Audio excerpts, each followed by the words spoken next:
एक घने जंगल में एक नन्ही चिड़िया रहती थी जिसका नाम था टुनी। उसके पंख नाजुक थे, चोंच चमकीली नारंगी और आंखें बेहद जिज्ञासु।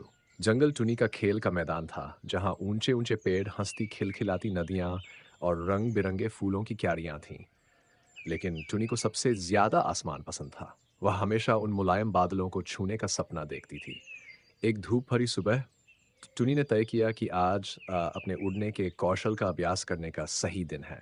उसकी माँ हमेशा कहती थी, तुम्हें साहसी बनना चाहिए प्यारी, लेकिन सावधान भी रहना। तो टुनी ने अपने छोटे पंख फड़फड़ाए और घोंसले से ऊपर की ओर उड़ गई। जंगल के ऊपर उड़ते हुए टुनी ने अपने दोस्त गिलहरी टिनू को देखा जो बलूत के फल इकट्ठा कर रही थी। हाय टुनी, देखो मुझे क्या मिला, टिनू चहकी।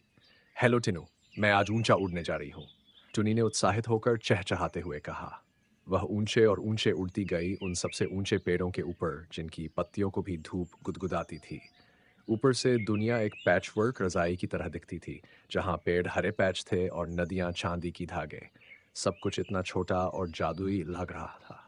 अचानक जैसे ही वह आगे बढ़ी, एक शरारती हवा का झोंका उसे चौंका गया। ये उसे पत्ते की तरह घुमाने लगा और उसने खुद को एक अनजान पेड़ की ओर जाते हुए पाया। संतुलन पाने की कोशिश करते हुए टुनी को अपनी माँ की सलाह याद आई और उसने शांत बनी रही।